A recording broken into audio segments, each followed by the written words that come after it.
ఉత్తర భారతదేశంలో భూమి కంపించినట్లుగా వార్తలు వస్తున్నాయి. అటు ఆఫ్ఘనిస్తాన్, పాకిస్తాన్లో కూడా భూకంపం సంభవించినట్లుగా అతనికి తెలుస్తోంది. 8.1గా పాకిస్తాన్ మీడియా ప్రచారం చేస్తుండగా ఇక్కడ ఇండియన్ ఇన్ఫర్మేషన్ సిస్టమ్ మాత్రం 7.8గా నమోదైనట్టు రెక్టర్ స్కేల్పై సమాచారం అందుతోంది. ఆఫ్ఘనిస్తాన్ కాబూల్కి 265 కిలోమీటర్ల దూరంలో హిందూ కుష్ పర్వత శ్రేణుల్లో ఈ ఎపిక్ సెంటర్ అంటే కేంద్రంగా భూకంప కేంద్రంగా గుర్తించారు.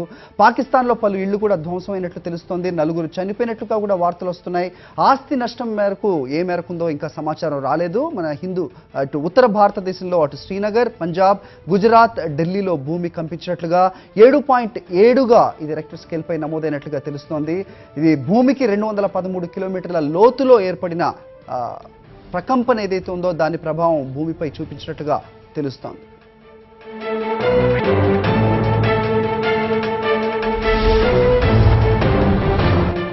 కరెస్పాండెంట్ ఇస్మాయిల్ అడిగి మరింత సమాచారం తెలుసుకుందాం. ఇస్మాయిల్, చెప్పండి, ఏప్రిల్లో సంభవించిన భూకంపం ఏదైతే ఉందో అక్కడ నేపాల్ కూడా మీరు పర్యటించడం జరిగింది. అక్కడ పరిస్థితుల్ని ప్రత్యక్షంగా మీరు చూడడం జరిగింది. ఇప్పుడు 7.8 అని చెప్తున్నారు పాకిస్తాన్ మీడియా, 8.1 అని రెక్టర్ స్కేల్ పై చెప్తోంది. నిపుణులు కూడా ఇది చాలా తీవ్రమైన భూకంపం అని చెప్తున్నారు. కానీ ఆస్తి నష్టం ఏ మేరకు ఉందో ఇంకా రాలేదని సమాచారం అందుతోంది. మీరు చూసిన దాన్ని బట్టి మీ ఎక్స్పీరియన్స్ వైజ్ చెప్పండి, 7.8 రెక్టర్ స్కేల్ పై నమోదైన భూకంపాన్ని ఏ విధంగా అభివర్ణించవచ్చు? ప్రజలు ఏ విధమైన జాగ్రత్తలు తీసుకోవాల్సిన అవసరం ఉంది? అధికారులు ఏ రకంగా అప్రమత్తం అవ్వాల్సిన అవసరం ఉంది? డెఫినెట్ గా 7.8 మ్యాగ్నిట్యూడ్ అనేది చాలా పెద్ద భూకంపానికి సూచిక ఇది. ఎందుకంటే ఇప్పటికే ఉత్తర భారతదేశానికి సంబంధించి చాలా సిటీస్ లో ట్రిమర్స్ ఏవైతే భూ ప్రకంపనలు వాళ్ళందరూ ఎక్స్పీరియన్స్ చేసినటువంటి పరిస్థితి. హిందూ కుష్ పర్వత శ్రేణిలో ఈ భూకంపం వచ్చినట్టుగా చెప్తున్నారు. ఆఫ్ఘనిస్తాన్ లోని జార్మ్ అనేటువంటి ఒక సిటీకి దాదాపు 45 కిలోమీటర్ల దూరంలో భూ ప్రకంపనలకు సంబంధించినటువంటి కేంద్రం ఉంది.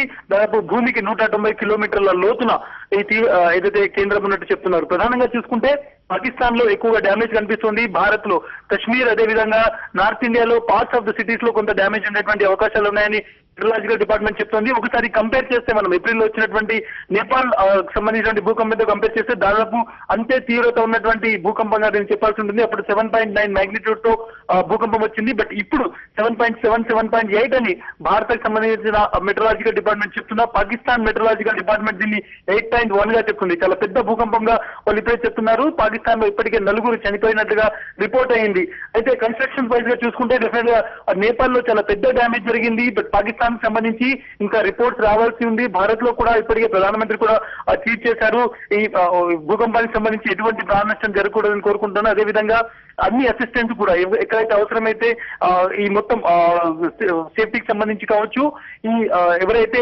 పోలీసులు కావచ్చు, విధంగా సహాయక బృందాలను రెడీగా ఉండమని చెప్పామనేటువంటి చెప్పారు. బట్ స్టిల్ ఇప్పటికీ ఎక్స్పీరియన్సెస్ 4 నిమిషాల పాటు భూమి కంపించిందని చెప్తున్నారు. కొన్ని సిటీస్ లో ఢిల్లీలో కూడా భూ ప్రకంపనలతో వెంటనే ఆఫీస్ లో ఉన్న వాళ్ళు కూడా బయటకు వచ్చినటువంటి దృశ్యాలు మనం చూశాము. బట్ కంటిన్యూగా ఇంకా ట్రెమర్స్ ఉండవచ్చు. ఒక ప్రధాన భూకంపం, పెద్ద భూకంపం వచ్చినప్పుడు దానికి సంబంధించినటువంటి ప్రకంపనలు 2-3 గంటల వరకు కూడా కొనసాగుతాయి. కాబట్టి మరొక గంట వరకు ఈ భూ ప్రకంపనలు చిన్న చిన్న ట్రెమర్స్ ఉండేటువంటి అవకాశం ఉంది. బట్ డ్యామేజ్ కు సంబంధించి ఒకవేళ పాకిస్తాన్ చెప్తున్నట్టు 8.1 కావచ్చు, లేకుంటే 7.8 అయినప్పటికీ కూడా పెద్ద డ్యామేజ్ జరిగేటువంటి ప్రమాదం అయితే కనిపిస్తుంది. స్టిల్ ఇంకా రూరల్ ఏరియాస్ నుంచి, అదేవిధంగా పాకిస్తాన్ లో ఉన్నటువంటి ప్రాంతం నుంచి రిపోర్ట్స్ రావాల్సి ఉంది. కొంతవరకు హిందూ కుష్ ప్రాంతంలో జరిగింది కాబట్టి ఒక విధంగా ఆఫ్ఘనిస్తాన్ లో కూడా కొంత దీని ఇంపాక్ట్ ఉండేటువంటి అవకాశం ఉంది. భారత్ లో కొంతవరకు కాశ్మీర్ లో డ్యామేజ్ జరిగేటువంటి అవకాశాలు అయితే కనిపిస్తున్నాయి. హరి.